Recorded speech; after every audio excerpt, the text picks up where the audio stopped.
자, 오늘 그의 스캔들이라는 제목을 가지고 우리 함께 은혜 받는 시간 갖도록 하겠습니다. 다윗과 밧세바의 이야기를 여러분 이제 이어서 하려고 합니다. 어릴 적 주일학교에서 가장 인상 깊었던 이야기가 무엇이냐라고 질문하거나 떠올리면 여러 이야기 가운데 단연 이 다윗과 골리앗의 이야기가 아닐까 합니다. 어린 소년 다윗이 거대한 장수 골리앗을 물맷돌로 이 하나로 맞서서 싸우는 장면은 그 어떤 히어로의 이야기 못지않는 최고의 스릴 넘치는 이야기가 아닐까 생각이 드는 것이죠. 그리고 이 이야기 속에 담겨져 있는 믿음과 용기에 관한 이 상징적인 이야기는 우리들에게 오늘날 사는 여러분과 저에게 큰 위로와 격려가 되는 거 아니겠습니까? 저희 아내도 그 어릴 적 다윗과 골리앗이라는 영화를 보고 깊은 감동을 받았다고 해요. 그래서 이렇게 생각했다라는 것이죠. 영화를 보고 나서 나도 다윗의 하나님을 만나면 인생이 달라지겠구나 라는 그런 메시지를 받고 오늘날까지 살고 있다라고 하는 것이죠. 하지만 시간이 흐르고 이제 삶의 무게를 조금씩 알아가고 이해해가는 우리 청년들, 우리 장년들이 이런 시기가 되면 또 다른 다윗의 이야기를 하나 접하게 됩니다. 그것이 바로 오늘 밧세바의 사건이죠. 이 이야기는 사무엘 하에 기록된 다윗의 가장 어둡고 치욕적인 순간을 담고 있는 이야기가 이 밧세바와의 관계에 대한 이야기예요. 왕이라는 권력을 가진 다윗이 한 여인을 탐하고 그녀의 남편을 전쟁터에서 죽게 만든 뒤 결국 선지자 나단에 의하여 자신의 죄를 깨닫고 회개하는 이야기가 11장과 12장에 이어서 전해지고 있죠. 여러분, 다윗과 골리앗의 이야기가 믿음으로 세상을 이긴다라는 이야기를 담고 있다면 밧세바의 사건은 죄 앞에 무너지는 어떤 한 인간의 이야기를 우리가 알 수 있는 거예요. 그래서 이 이야기는 단순히 흥미로운 스캔들의 이야기가 아니라 여러분과 저의, 우리의 이야기라는 것을 생각해 봐야 되는 것이죠. 누구나 실수할 수 있고 누구나 죄 앞에 넘어질 수밖에 없는 그 일들이 이 다윗의 모습이 여러분과 저의 모습이라는 거예요. 그럼에도 불구하고 또한 우리에게 강력하게 주는 메시지가 무엇이냐면 하나님 앞에 그 죄를 숨기지 않고 하나님 앞에 무릎 꿇을 수 있는 용기가 다윗으로부터 우리가 도전받아야 한다는 겁니다. 할렐루야. 이 같은 용기가 오늘 말씀을 통해 여러분과 제게 있기를 축복합니다. 여러분, 오늘의 이야기의 시작 1절을 보시면 암몬과의 전쟁이 계속적으로 이어지고 있다는 것을 우리가 보게 돼요. 여러분, 암몬 자손과의 싸움은 10장에서 시작이 되어서 11장에 이르러서는 이스라엘이 그들의 수도, 암몬의 수도 랍바를 에워싸는 그런 상황에 이르렀습니다. 이스라엘 군대는 전장을 누비며 승리를 거듭했고 그 흐름은 분명히 다윗에게 유리하게 흘러가고 있는 아주 여유로운 상황이었죠. 하지만 다윗은 격전의 한복판에 있지 않고 왕궁에 머물러 있을 때였습니다.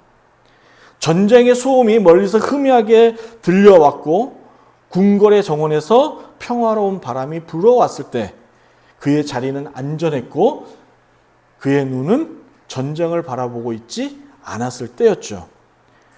왕의 눈이 전장을 향하지 않고 대신 옥상 너머로 보이는 한 여인에게 향했습니다. 전쟁은 여전히 진행 중이었지만 다윗의 싸움은요, 암몬과의 싸움이 아니라 내면 자기와의 더 큰 싸움 앞에 서이게 됐다라는 것을 오늘 말씀의 시작을 우리에게 알려주고 있지 않습니까? 그리고 그의 내면은 욕망으로 가득 차기 시작했습니다. 그 순간이 바로 다윗의 인생에서 가장 큰 전환점이었다라는 것을 성경이 이야기하고 있어요. 여러분, 이 11장의 밧세바의 이야기는 다윗의 인생에 큰 전환점을 주고 있습니다. 여러분, 이 이야기로부터 다윗의 나라가 쇠퇴하고 있다는 것을 여러분 혹시 아십니까? 아니, 솔로몬 때 부강하지 않았습니까? 부강하고 부상했지만은 결국에 솔로몬 역시 하나님 앞에 범죄함으로 인하여 어떻게 됩니까? 나라가 두 조각 나는 그런 안타까운 일을 보게 되지 않습니까? 여러분, 승리의 여유 속에서 찾아온 방심, 그 틈을 타고 들어온 유혹이 있다라는 거예요.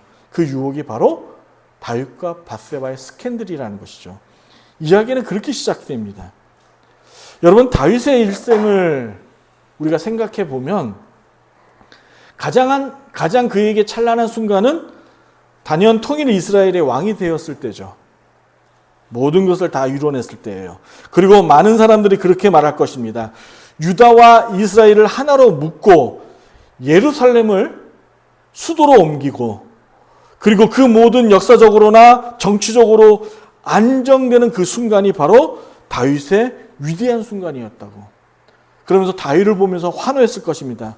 그리고 그의 인생의 가장 하이라이트, 클라이막스는 예루살렘으로 하나님의 언약궤를 가지고 왔을 때였어요. 그의 인생의 절정이었습니다. 영광이었습니다. 그 누구도 다윗의 업적이 하찮다라고 말할 수 없을 그러한 위대한 업적을 이루어냈던 인물인 거죠. 하지만 여러분, 문득 이런 생각을 해봅니다. 하나님 보시기에 하나님도 우리와 같을까 하는 거예요. 다윗의 인생에서 가장 위대한 순간은 과연 그때였을까라는 질문을 던져보는 것이죠. 어쩌면 하나님은 다윗이 사울에게 쫓겨 광야로 도망쳤던 그 시절을 어쩌면 더 귀하게 여기지 않았을까라는 생각을 해봅니다. 하나님이 만든 천지 만물을 다윗은 왕궁으로 삼고 살았던 그때 말이죠.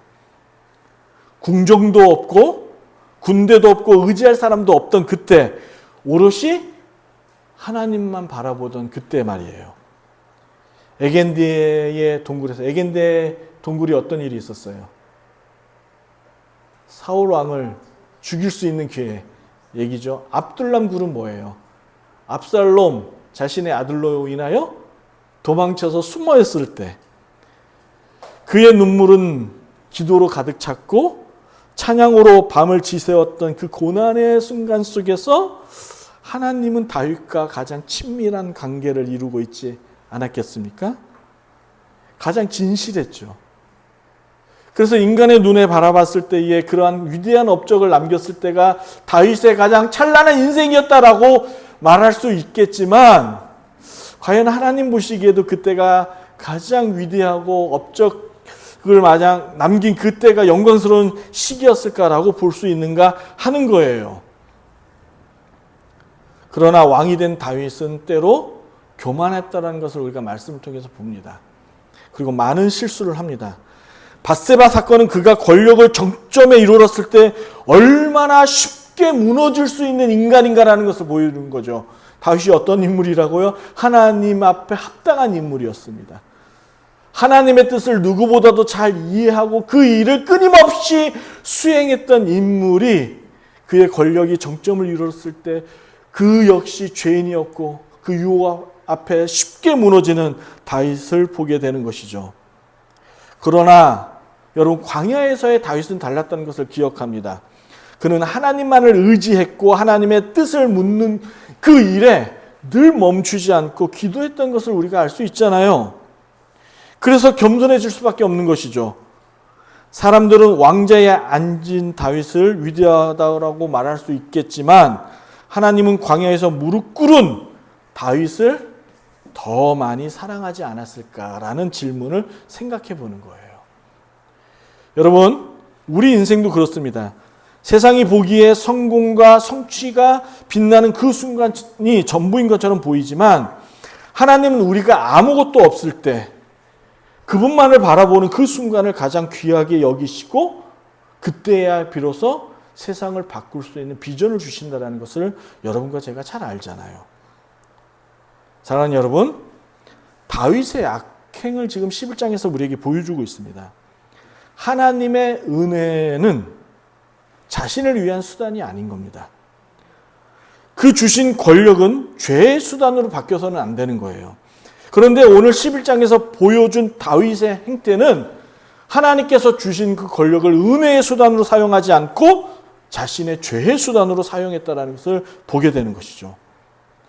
하나님의 백성을 잘 섬기라고 주신 권력을 남용하여 개인의 욕망으로 채우는 한 인간을 우리가 바라보게 되는 거예요. 요즘 미디어를 키면, 방송을 키면 반복되는 이야기들이 있습니다.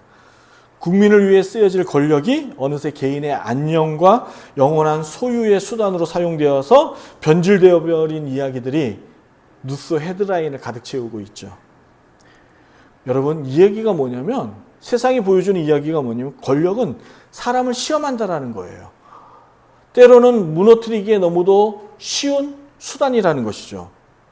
그리고 그 무너짐은 개인의 문제가 아니라 한 공동체를 크게 뒤흔드는, 상처를 주게 되는 사건이라는 것을 우리가 역사와 말씀을 통해서 배우게 되는 거 아닙니까?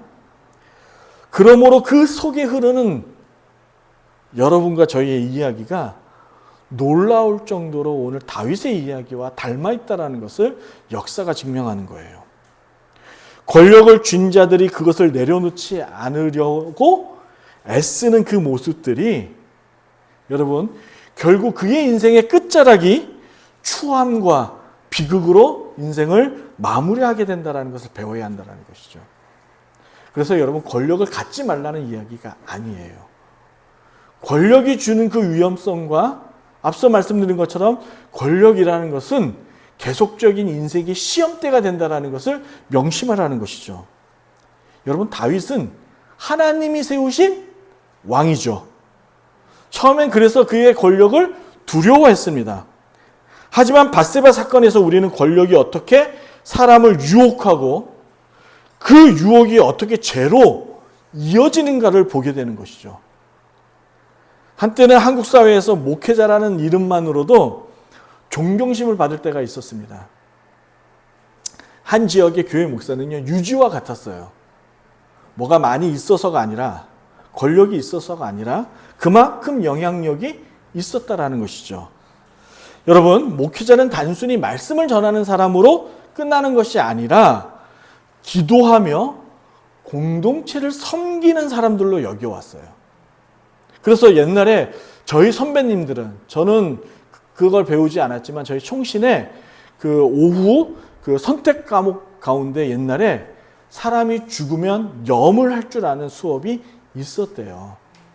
지금은 이제 장례 문화가 잘 되어 있지만 과거에는 그렇지 않았잖아요. 그래서 동네에 사람이 죽으면 그 사람을 누가 했냐면 동네에 목사님들이 염을 했대요. 그래서 그게 수업 과목 중에 있었다라는 거예요. 참 다행이죠. 이 시대 목사님이 돼서 참 다행인 거예요. 그러나 어느 순간부터 뉴스 속에서 들려오는 소식들은 그 기대를 무너뜨리고 우리에게 상처를 줍니다. 청렴해야 할 목사가 총회장이 되겠다고 금품을 돌리고 상대 후보를 비방하고 모욕하는 그러한 모습들에 우리가 충격을 받죠. 아니, 어떻게 저럴 수가 있을까라는 의구심이 우리 마음속에 이렇게 치솟아 오르지 않습니까? 그리고 권력의 자리에 가까워지면 질수록 그 유혹이 점점 커져간다는 것을 알아야 되는 거예요. 마치 다윗이 왕궁 옥상에서 밧세바를 바라보던 그 순간처럼 우리의 눈이 하나님을 향하지 않는 순간 그 눈은 사람의 욕망으로 바뀐다는 것을 오늘 이 11장에서 말하고 있는 것이죠. 여러분, 목회자의 타락은 단순한 개인의 실수가 아니에요. 그것은 공동체의 전체의 신뢰를 무너뜨릴 뿐만 아니라 예수 그리스도의 복음의 빛을 흐리게 만들고 가리게 하는, 사랑하는 여러분, 사탄의 일꾼이 되는 거예요. 베드로에게 사탄아 물러가라 라고 말했던 것처럼요. 그럼에도 불구하고 이 탄식 속에서 우리는 다시 묻습니다. 여러분, 나는 어떠한가? 권력의 자리에 서지 않았지만 여기 권력 가진 분들 없죠? 그래서 우리가 해당되는 얘기가 아니라, 우리는 아니 해당된다는 것이 아니라 그 유혹이 나와도 무관하지 않다라는 거예요. 여러분, 작은 영향력, 작은 선택의 순간에도 우리는 하나님 앞에 정직할 수 있는가 하는 것이죠. 다윗이 회개했던 것처럼 우리도 늘 하나님 앞에 마음을 살피고 있는가라는 것을 오늘 이 밧세바 사건을 통해서 물어야 하는 것입니다. 아멘. 사랑하는 여러분, 다시요. 권력은 시험대죠. 교회가 문을 닫을지도 모른다는 위기감 속에서 저는 일하는 목회자가 되었죠. 때로는 부담을 주지 않기 위해 때로는 사역의 경계를 넘었고 때로는 묵묵히 감당했습니다. 이 같은 모습이 주변 사람들 눈에는 경이롭고 참신해 보일 수 있어요. 그래서 종종 그런 말을 듣습니다. 저 목사님 참 열심히 하시네. 교회를 살리려는 헌신이 대단하네 라는 말들로 그 말들을 들을 때마다 잠시 위로가 되기도 합니다. 하지만 여러분, 교회가 안정을 찾고 평화로워졌을 때 저는 계속해서 성도를 위하여 생각하며 공동체를 위하여 헌신할 수 있는 그 마음이 그때와 안정됐을 때와 다르지 않을까라는 것을 묻는 거죠. 평화의 시기, 안정의 시기야말로 목회자가 가장 큰 유혹을 받기에 좋은 때라는 것을 오늘 이 말씀이 얘기하고 있는 거예요. 권력은 자연스럽게 따라오고 영향력은 넓어집니다. 사람들의 기대가 높아집니다. 그리고 그 기대를 목회자들은 간혹 권력이라고 생각합니다. 인기를 힘이라고 생각합니다. 그때 그 유혹을 이길 만한 실력이 너에게는 있느냐 하는 거예요. 자신이 없다면 여러분, 지금이 최고의 훈련 기간이라는 것을 지금 말하고 있는 거예요. 지금이 최고 훈련 기간이라고요. 그리고 그 훈련 기간을 통해서 우리는 낮아짐을 배우게 되는 것이죠. 그런데 여러분, 그 시험은 담임 목사에게만 주어지는 것이 아니라는 거예요. 교회를 섬기는 모든 이에게, 신앙의 길을 걷는 모든 이에게 주어지죠. 이래서 다음과 같이 여러분에게 도전을 줍니다. 당신은 평화로울 때 우리는 누구를 바라보고 있는가 하는 거죠. 하나님을 향한 시선을 놓치지 않고 있는가? 아니면 사람의 인정과 내 안의 욕망을 바라보고 있는가? 두 가지 중 하나를 선택하라는 거예요. 전쟁의 시기에는 하나님을 의지했고 광야에서는 다윗은 하나님만을 바라봤습니다. 그랬던 다윗이 왕궁의 평화 속에서 한순간 무너지는 것이죠. 밧세바를 향한 시선이 하나님을 향한 시선으로 가려졌고 억울한 죽음을 낳게 만드는 다윗의 권력으로 변해버린 겁니다. 그래서 우리는 다시 물을 수밖에 없는 거예요. 지금 나는 이 평화 속에서 누구를 바라보고 있는가?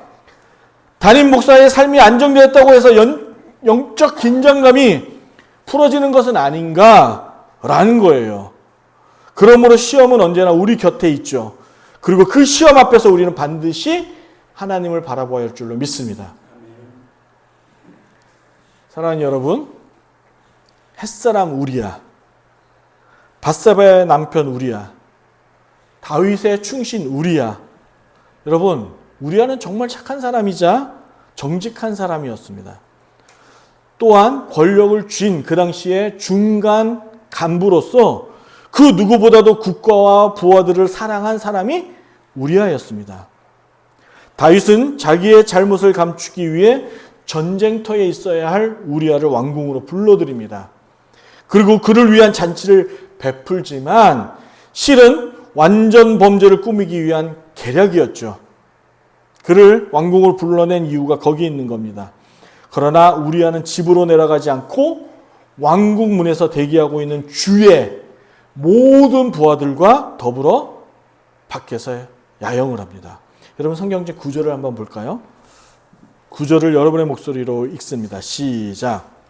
그러나 우리야는 집으로 내려가지 않고 왕궁에서 그의 주의 모든 부하들과 더불어 다윗이 왜 그랬냐고 묻습니다. 왜 그렇게 했어? 집으로 안 가고. 그랬더니 우리야는 11절에서 다음과 같이 대답하죠. 화면을 보실까요? 세 번역으로 제가 짰습니다. 여러분 보이시나요? 잘 안 보이죠? 그래서 제가 읽어드릴게요. 우리야가 다윗에게 대답하였다. 언약궤와 이스라엘과 유다가 모든 장막을 치고 지내며, 무슨 얘기예요? 전쟁 중이라는 얘기예요. 국가가. 저의 상관이신 요압 장군과 임금님의 모든 신하가 벌판에서 진을 치고 있습니다. 그런데 어찌 저만 홀로 집으로 돌아가서 먹고 마시고 나의 아내와 잠자리를 같이 할 수 있겠습니까? 임금님이 확실히 살아계심과 또 임금님의 생명을 걸고 맹세합니다. 제 인생에 결코 그런 일은 제가 하지 않겠습니다. 이게 우리아의 고백인 거예요. 그냥 성경보다 세번역 보니까 더 확실히 우리아가 어떠한 다짐 속에서 결단했는지 우리가 보이죠. 사랑하는 여러분, 제가 상관이라면 우리아와 함께 평생 하나님의 일을 하고 싶을 거예요. 평생 우리와 같은 사람을 제 옆에 두고 싶을 거예요. 그러므로 여러분, 신자가 무엇을 취하며 살아야 되는 것은 너무도 중요한 거예요. 다시요. 신자가 무엇을 취하며 살아야 될 것이라는 그 고민 속에서 신자는 신자로서 날마다 고민하는 태도가 있어야 한다는 것이죠. 이것을 가볍게 여기면 안 되는 거예요. 우리가 다 아는 것처럼 다윗은 이미 모든 것을 다 가진 사람입니다. 지금의 이 사건에서는요. 여러분, 부인만 해도 사울의 왕, 그의 딸 미가를 비롯해서 여러분 도망자 시절에 이스라엘의 여인 아히노압의 그 사람을 부인으로 맞았죠. 그리고 갈멧 사람 아비가일 역시 그의 부인으로 도망자 시절에 벌써 부인으로 맞았습니다. 벌써 부인이 몇 명이에요? 미갈은 이제 때로 시집갔고 그래서 이제 2명인 거잖아요. 그리고 이미 여러 첩들을 두었습니다. 더 이상 다윗에게 아내가 필요하지 않습니다. 사랑하는 여러분, 그리고 우리 특히 사랑하는 우리 남편 성도 여러분, 아내 한 명도 사랑하기가 힘들죠. 아내 한 명도 사랑하기가 힘들잖아요. 한 사람과 사랑하기도 어려운데 다윗은 여러 아내를 두었단 말이에요. 그것도 부족해서 초저녁 벌거벗은 여인을 보고는 눈이 뒤집혀진 거예요. 그리고 율법을 어기죠. 사랑하는 여러분, 율법에서 다윗의 이 같은 행동은 사형감입니다. 말씀을 한번 볼까요? 화면을 볼게요. 안 올렸습니까? 레위기 20장 10절에 보면 누구든지 남의 아내와 간음하는 자, 곧 그의 이웃의 아내와 간음하는 자는 그 간부와 음부를 반드시 죽일지라. 죽이라고 명령되어 있어요. 레위기에서도 보면 그렇게 나와 있을 뿐만 아니라 신명기 22장 22절에도 어떤 남자가 유부녀와 동침한 것이 드러나거든 그 동침한 남자와 그 여자 둘 다 죽여 이스라엘 중에 악을 제할지니라. 이렇게 엄격한 율법으로 다스리고 있는 것이 가정을 파괴하는 일인 거예요. 엄격하게 하나님께서 다스리고 계시는 거죠. 그런데 이 일을 누가 어겼다고요? 하나님의 합당한 인물 다윗이 어긴 거예요. 자, 그러면 또 우리가 이런 질문을 할 수 있어요. 밧세바에게는 잘못이 없는 걸까요? 왜 하필 그 시간 왕궁 앞에서 목욕한 것일까요? 이는 밧세바가 일부러 다윗 왕을 유혹하기 위함이 아닌가라는 질문을 던져볼 수도 있습니다. 그러나 여러분, 성경은 이 사건에 대해서 밧세바에게서 죄를 찾지 않습니다. 유일하게 누구요? 다윗에게 찾습니다. 더 나아가 성경은 밧세바가 이 같은 행동을 한 데 대해서 변론까지 하고 있습니다. 밧세바가 왜 그 시간에 목욕할 수밖에 없었는지에 대하여 성경이 기록하고 있어요. 여러분 4절 한번 보세요. 성경책 4절을 읽습니다. 시작.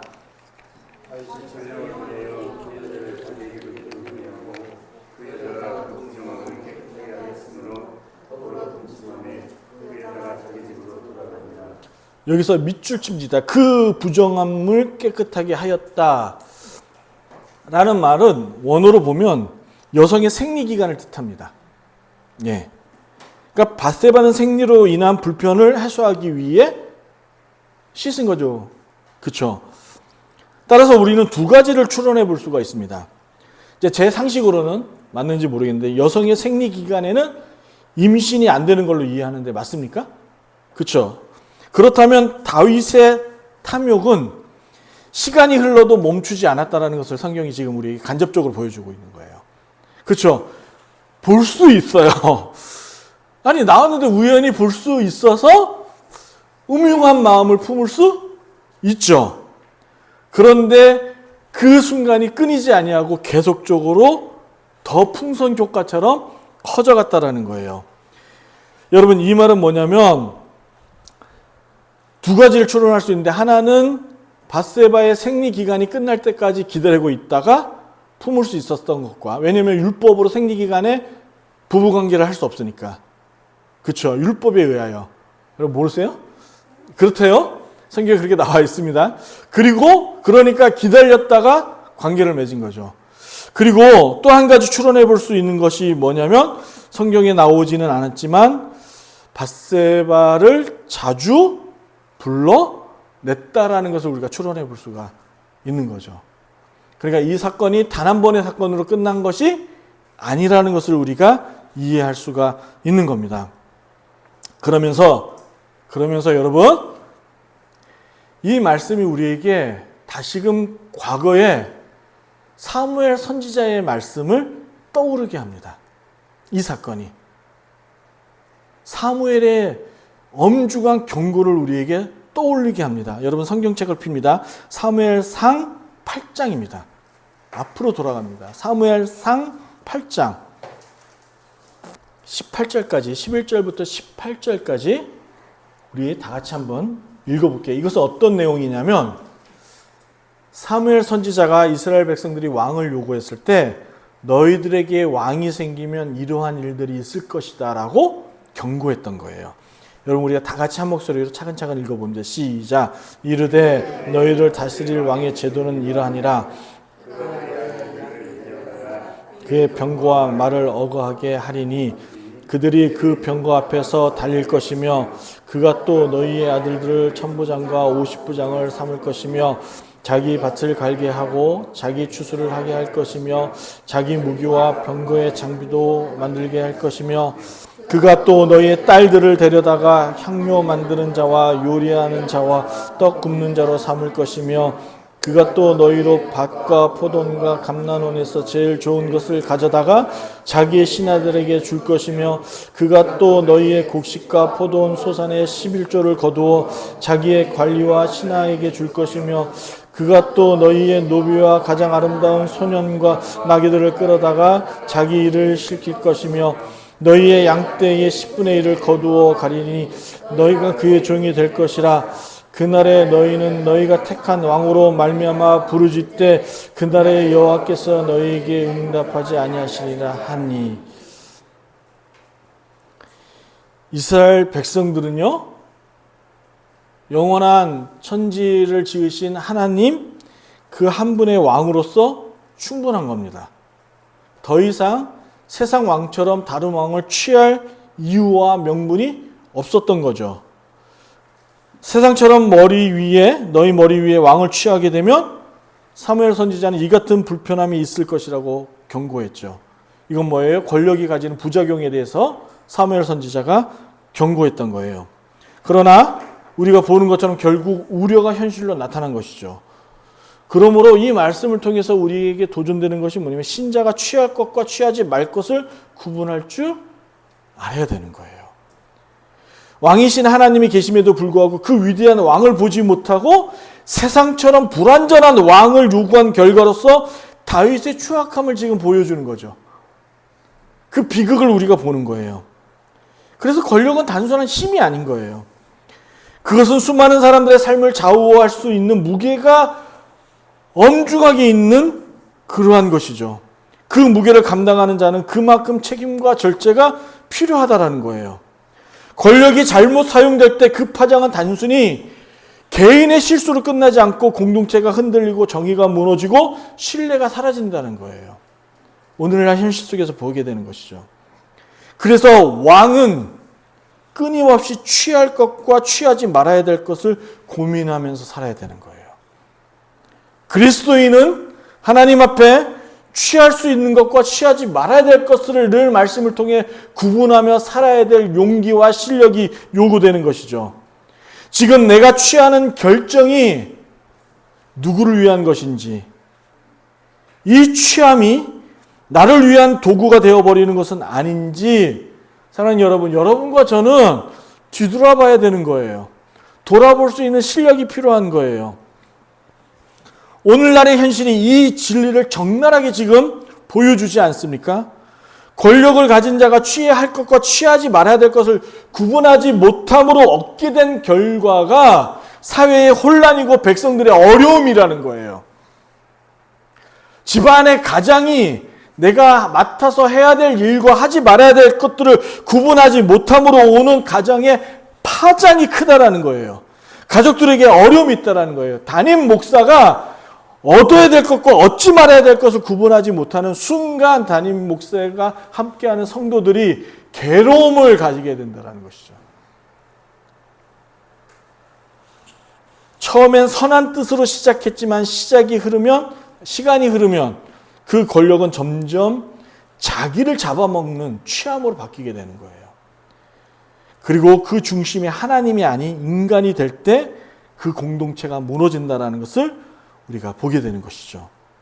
다윗이 그랬습니다. 이 이야기가 그렇게 끝나는 거예요.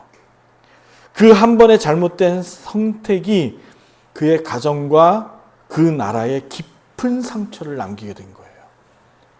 그러므로 성경이 이 부끄럽고 추악하고 비극적인 이야기를 하나도 빠짐없이 고스란히 기록한 것이죠.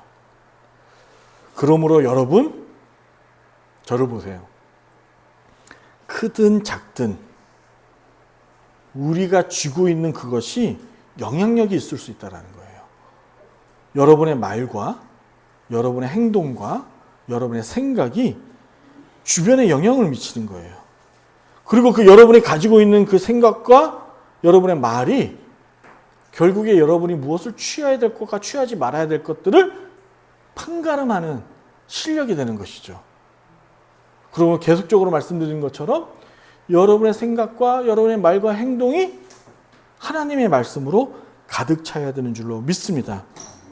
그 시험 앞에서 여러분과 제가 반드시 승리하는 우리가 되기를 축복합니다.